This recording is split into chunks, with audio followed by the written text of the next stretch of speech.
Pakistan's most watching legal awareness YouTube channel.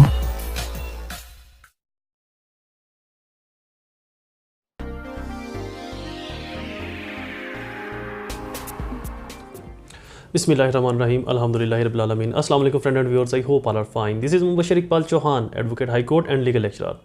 Series of public awareness के अंदर हमारा आज का टॉपिक बहुत ही इंपॉर्टेंट है।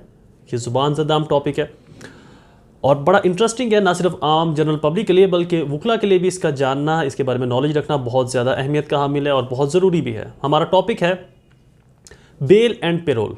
लेक्चर स्टार्ट करने से पहले एज यूजुअल अगर आप मेरे यूट्यूब चैनल के ऊपर नए हैं तो मेरे चैनल को सब्सक्राइब करना और बेल आइकन को प्रेस जरूर कर लिया करें ताकि तमाम फर्दर अपलोडिंग लेक्चर आपकी एक्सेस में रहे और उनके नोटिफिकेशन आपको बर वक्त मिलते रहे। मैं अपनी फीस बताता चलूँ लेक्चर्स की। मेरी फीस 3 स्टेप के अंदर आपने पे करनी है। फर्स्ट स्टेप कम से कम 10 रुपये डोनेट करने, सेकंड स्टेप कम से कम 2 लोगों की आपने हेल्प करनी और थर्ड स्टेप मेरे पेरेंट्स के लिए दुआ, अल्लाह ताला उनको सेहत तंदुरुस्ती दे। Bail and parole. बेल क्या होती है, पेरोल क्या होता है? एक आम एस्पेक्ट है जनरली हमारे माशरे में, सोसाइटी में, कि अगर किसी केस के अंदर बेल हो जाए तो डेट मीन वो केस पूरा ही ख़त्म हो गया। जो लोग कहते हैं कि जब बेल होगी अब केस ख़त्म हो गया, अब केस के पल्ले कुछ नहीं रहा, अब जो है मुलज़म बरी हो गया। तो बेल का हरगिज़ मतलब जो ये नहीं होता कि मुलज़म बरी हो गया। बेल बेसिकली एक इंटरम रिलीफ है जो किसी भी मुलज़म को दिया जाता है उसकी बीमारी की वजह से, उसकी इलनेस की वजह से, उसकी रेपुटेशन की वजह से, लैक ऑफ एविडेंस की वजह से, वीक एविडेंस की वजह से, वीक विटनेस की वजह से, या किसी डाउट की सूरत में, या किसी शक की सूरत में, या किसी मेलाफाइडी की सूरत में, बदनीति की सूरत में, जहाँ पर कोर्ट को लगे कि यहाँ पर कोई मेलाफाइडी इन्वॉल्व है, कोई बदनीति इन्वॉल्व है, कोई डिसहोनेस्टी इसके अंदर इन्वॉल्व है, इस शख्स को फंसाया जा रहा है, तो ऐसी सूरत में कोर्ट उस शख्स की बेल ग्रांट करती है। बेल की बेसिकली 3 इकसाम है, 3 तरह की बेल होती है। Pre arrest bell, post arrest bell. Pre arrest bell गिरफ्तारी से पहले, पोस्ट अरेस्ट गिरफ्तारी के बाद, और एक और बेल होती है जिसको कहते हैं प्रोटेक्टिव बेल। प्रोटेक्टिव बेल जो है ये हाई कोर्ट से आपको लेना पड़ती है। बहुत ही रेयर केसेस के अंदर लोग इस बेल को अप्लाई, आजकल तो बहुत ज़्यादा अप्लाई कर रहे हैं, स्पेशली नैब के केसेस के अंदर। बहुत से जो नैब से रेलिवेंट जो अक्यूज़ हैं, जिनके ऊपर इल्ज़ाम है या जिनको डाउट है कि हमें नैब पकड़ेगी, तो इस तरह की बेल को आजकल ज़्यादा अप्लाई कर रहे हैं, इस तरह की बेल्स को ले रहे हैं प्रोटेक्टिव बेल्स के नाम से, जो कि हाई कोर्ट से ली जाती है। तो बेसिकली 2 तरह की बेल्स होती हैं, प्री अरेस्ट बेल और post arrest bell. Pre arrest bell गिरफ्तारी से पहले और पोस्ट अरेस्ट गिरफ्तारी के बाद ली जाती है। अब बेल जो है इट डज़ नॉट मीन कि वो शख्स जो है वो बरी हो गया, उसके ऊपर अब कोई केस नहीं चलेगा, वो बेगुनाह साबित हो गया। बेल एक, मैं जैसे कि मैंने आपको पहले बताया कि इंटरम रिलीफ है, एक दरमियानी रिलीफ है जो कि किसी केस के स्टार्ट होने से पहले या स्टार्ट होने के दरमियान या मिड में जाकर उसको वो ग्रांट किया जाता है कि इस शख्स को कोई बीमारी है, ये कोर्ट में रेगुलर पेश नहीं हो सकता, अकेला अपने घर का खर्चा चलाने वाला है, माइनर है या लेडीज़ है, फीमेल है। तो ऐसी सूरत में ये कुछ ग्राउंड्स होती हैं बेल की, जिन सूरत में बेल्स ग्रांट की जाती है। मैं अपने अगले के लेक्चर के अंदर बेल का खाका भी आपको बताऊंगा कि बेल कैसे लिखते हैं, कितने पैराग्राफ होते हैं, कितने पेजेस के ऊपर होती है, प्री अरेस्ट बेल कौन सी होती है, पोस्ट अरेस्ट, साथ में उसका मैं खाका भी मेंशन करूंगा और बेल के ऊपर कंप्रीहेंसिव लेक्चर भी बनाऊंगा कि बेल को कैसे आपने ड्राफ्ट करना है, लिखना कैसे है, अप्लाई कैसे करना है, इन तमाम चीज़ों के ऊपर। तो एनीवे, तो बेसिकली तो बेल की 3 इकसाम है, pre arrest bell, post arrest और प्रोटेक्टिव बेल, जो कि इंटरम रिलीफ होता है। केस जब स्टार्ट होता है, इनिशिएट होता है, केस की प्रोसीडिंग स्टार्ट होती है, तो किसी शक की सूरत में, डाउट की सूरत में कि लगे कि ये FIR झूठी है या कोई मेलाफाइडी इन्वॉल्व है, या उन दोनों लोगों का जिन्होंने एक दूसरे के ऊपर केस किया उनका इससे पहले कोई ग्रज था, तो कोर्ट को लगे कि शायद किसी पिछले ग्रज की वजह से, पिछले किसी ग्रीवेंस की वजह से, पिछले किसी हर्ट की वजह से, पहले वाले किसी नुकसान की वजह से ये शख्स इससे इंतकाम ले रहा है, तो इसलिए इसके ऊपर FIR करवाई गई है। तो या जो अक्यूज़ है वो माइनर है, या अक्यूज़ फीमेल है, लेडीज़ है, या अगर लेडीज़ है तो वो प्रेग्नेंट है, वो हामला औरत है। तो इन तमाम सूरतों में या बेनिफिट ऑफ डाउट आ गया, शक आ गया, तो शक का फ़ायदा जो है वो अक्यूज़ को दिया जाता है, क्योंकि accuse is a favourite child in the I of law. It does not mean कि अक्यूज़ को फेवर दी जाती है, मतलब कि अक्यूज़ को हर तरह से मौका फराहम किया जाता है अपने आप को कोर्ट के सामने पेश करने का, अपने आप को, ताकि वो जो कहना चाहे, वो बताना चाहे, तो कोर्ट उसको पूरी एक रिदम के साथ, बड़ी पोलाइट वे में, हर तरह से, हर एंगल से उसको सुनती है और फिर केस के ऊपर अपना फैसला सादर फरमाती है। एनीवे, तो बेल एक इंटरम रिलीफ है। बेल का ये हरगिज़ मतलब नहीं कि केस डिसमिस हो गया है, केस खारिज हो गया है, केस ख़त्म हो गया है। अक्सर हमने माशरे से, सोसाइटी से ये सुना है, चूँकि माशरे के अंदर हम लोग भी रहते हैं, कि अगर किसी केस में किसी मुलज़म की बेल होगी तो समझो वो केस ख़त्म हो गया, बस अब कुछ नहीं होना, उन विल है केस, उन केस से पहले कुछ नहीं रह गया, मुलज़म बरी हो गया। तो नो, ऐसे मैं आपको सैकड़ों एग्जांपल्स दे सकता हूँ। इनफैक्ट मेरे अपने ज़ाती केसेस थे जहाँ पर अक्यूज़ की बेल हुई और बाद में अक्यूज़ को लाइफ इम्प्रिजनमेंट हुई, और ऐसे भी केसेस थे जहाँ पर डेथ की पनिशमेंट भी दी गई।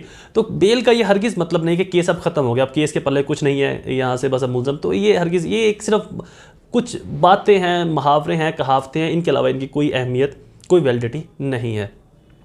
तो बेल जैसे कि मैंने आपको बता दिया कि एक इंटरम रिलीफ है, कोर्ट देती है कि कुछ इसकी ग्राउंड्स हैं। क्या ग्राउंड्स हैं कि अगर वो कोई शख्स बीमार है, हॉस्पिटल में एडमिट है, या उसको कोई ऐसी बीमारी, ऐसी डिसीज़ लाहक है जिसकी वजह से वो इजीली कोर्ट में आ जा नहीं सकता, तो इस सूरत में भी कोर्ट बेल दे देती है कि ठीक है जी, हम प्रोसीडिंग को आगे बढ़ाते हैं, एविडेंस विटनेस आएंगी, आप डिफेंस वाले भी अपनी एविडेंस विटनेस को ले आएँ, तो हम आपको बेल ग्रांट कर देते हैं, तब तक आप अपनी वर्किंग कर लें। या वो शख्स अकेला घर में कमाने वाला है, हमने एक ऐसी ग्राउंड्स के ऊपर बेल ली थी, हमने एक ऐसे ही ग्राउंड्स के ऊपर बेल ली थी कि अगर एक शख्स अकेला घर में कमाने वाला है, उसके घर में कोई और शख्स नहीं है, कोई और मर्द नहीं है, तो ऐसी सूरत में भी ये ग्राउंड बनाकर हमने बेल ग्रांट करवाई थी ऑनरेबल कोर्ट से। या कोई फीमेल है, कोई माइनर है, या कोई शख्स उसका काम, या कोई गवर्नमेंट एम्प्लॉय है, कोई गवर्नमेंट एंटिटी रखता है, तो ऐसी सूरत में भी गवर्नमेंट को पता है कि ये शख्स कहीं भागेगा तो नहीं। तो बेल बेसिकली आप एक टर्म्स और कंडीशन की सूरत में लेते हो। बेल तो आप ले लेते हो कुछ ऐसे केसेस के अंदर जो नॉन बेलेबल ऑफेंस होंगे, उनके अंदर आप बेल ले लेते हो इन ग्राउंड्स के ऊपर, किसी भी डाउट की सूरत में, या कोर्ट को लगा कि इस शख्स के ऊपर जो झूठी एफआईआर या झूठा मुकदमा किया गया है। बट बेल आपको ऐसे नहीं मिलती। बेल के लिए आपको एक स्पेसिफिक अमाउंट कोर्ट को रजिस्टर्ड करवानी पड़ती है, कोर्ट के अंदर सबमिट करवानी पड़ती है एक स्पेसिफिक अमाउंट, जिसके अंदर आप ये कोर्ट से इस्तदा करते हैं कि जब ऑनरेबल कोर्ट मुझे बुलवाएगी, मैं कोर्ट के अंदर पेश होऊंगा, हाजिर होऊंगा, अपने आपको पेश करूंगा। अगर मैं भागूं तो मेरी ये मखसूस जो प्रॉपर्टी है, जायदाद है, इसको कोर्ट जब्त कर ले, कुर्की कर ले, नीलाम करवा दे, इसको अपने नाम पर करवा ले, इसको बेच दे, और बेच के जो पैसे हैं वो कोर्ट के पैसे जो अपने पास रख लेगी, तो उसके बाद कोर्ट उसको देखती कैसे इसको डिटरमाइन करना है। तो एनीवे, तो अपनी एक स्पेसिफिक अमाउंट जो है कोर्ट में सबमिट करवाता है श्योरिटी के तौर के ऊपर। उस अमाउंट के अंदर मूवेबल प्रॉपर्टी हो सकती है, इमूवेबल प्रॉपर्टी हो सकती है, पैसे की सूरत में, रुपए की सूरत में, फाइनेंस की सूरत में, पैसे की सूरत में भी आप अपनी सिक्योरिटी को सबमिट करवा सकते हो। एक मखसूस पैसा, एक मखसूस रकम जो है जो कोर्ट डिटरमाइन करती है। पैसा या रकम कितनी होनी चाहिए ये डिपेंड करता है कोर्ट के ऊपर। कोर्ट कितना पैसा, कितनी रकम, कितनी मालियत, कितनी प्रॉपर्टी को रखती है कि जी इतनी प्रॉपर्टी इस केस के अंदर श्योरिटी के लिए काफ़ी है। यानी कि अगर एक मर्डर का केस है तो कोर्ट उसके अंदर 20 लाख, 30 लाख, 50 लाख की श्योरिटी मांग लेगी।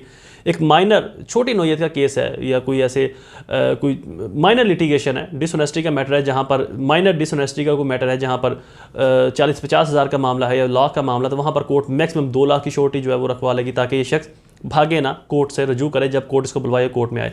तो एक मखसूस रकम के इवज़, मखसूस आप प्रॉपर्टी के इवज़ कोर्ट से बेल ग्रांट करवाते हो कि जब कोर्ट हमें बुलवाएगी हम कोर्ट के अंदर पेश हो जाएंगे, हम कोर्ट के अंदर हाजिर होंगे, हम फ्रॉड नहीं करेंगे, हम भागेंगे नहीं। और साथ में ही अपना पासपोर्ट भी कोर्ट के पास जब्त करवा दिया जाता है, ताकि वो बाहर किसी मुल्क के अंदर फरार ना हो सके। अगर उसका पासपोर्ट बना हो तो एनीवे ये कोर्ट वेरीफाई कर लेती है, दूसरी जो पार्टी है वो इसके ऊपर बहस कर देती है। अब आते हैं पेरोल के ऊपर। पेरोल क्या है? बेल तो ये हो गई, ये तो इंटरम ऑर्डर है, इंटरम रिलीफ है, जो आपको सज़ा होने से पहले मिलता है। यानी कि आपका केस स्टार्ट हुआ, केस स्टार्ट होने से लेकर सज़ा होने से पहले आप बेल कभी भी ले सकते हो, कभी भी ग्रांट करवा सकते हो। ये डिपेंड करता है कोर्ट के ऊपर, उसकी डिस्क्रिशनरी पावर्स हैं। 3 इकसाम की बेल होती है, जैसे कि मैं आपको बता चुका हूँ, pre arrest bell, post arrest bell और प्रोटेक्टिव बेल। प्री अरेस्ट गिरफ्तार होने से पहले बेल करवाई जाती है, पोस्ट अरेस्ट गिरफ्तार होने के बाद बेल करवाई जाती है, और प्रोटेक्टिव जो बेल है ये करवाई जाती है अभी आपके ऊपर केस नहीं बना, अभी केस इनिशिएट ही नहीं हुआ, लेकिन आपको डाउट है कि किसी पॉलिटिकल विक्टिमाइजेशन के तहत, किसी और सूरत में, किसी और इन्फ्लुएंस के जरिए ये पुलिस वाले या नैब या एफआईए वाले मेरे ऊपर को केस बना सकते हैं। तो इस सूरत में आप हाई कोर्ट से रजू करके प्रोटेक्टिव बेल ले सकते हो।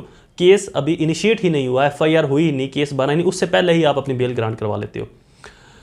तो बेल जो है ये सज़ा होने से पहले, कन्विक्शन होने से पहले किसी भी मरहले के ऊपर बेल आप ग्रांट करवा सकते हो। अब आते हैं पेरोल के ऊपर। पेरोल क्या है? पेरोल भी एक किस्म की रहाई ही है, लेकिन ये कन्विक्शन के बाद होती है। पेरोल कुछ टर्म्स एंड कंडीशन के ऊपर जो मुल्ज़म होता है, जो मुजरम होता है, बेसिकली एक और चीज़ यहाँ पर बताता चलूँ कि सज़ा होने से पहले जिस शख्स के ऊपर केस चल रहा है वो मुल्ज़िम कहलाएगा, सज़ा होने के बाद वो मुजरम बन जाएगा। सज़ा होने से पहले वो अक्यूज़ कहलाएगा, सज़ा होने के बाद वो ऑफेंडर बन जाएगा। तो सज़ा होने से पहले जब केस चल रहा है तो वो मुल्ज़म है, सज़ा होने के बाद वो मुजरम है। मुल्ज़म का मतलब है इल्ज़ाम वाले, जिसके ऊपर इल्ज़ाम लगता है, और मुजरम का मतलब है जिसके ऊपर जुर्म साबित हो जाता है। तो सज़ा होने के बाद अगर एक शख्स का बिहेवियर, उसका रवैया जेल में अच्छा है,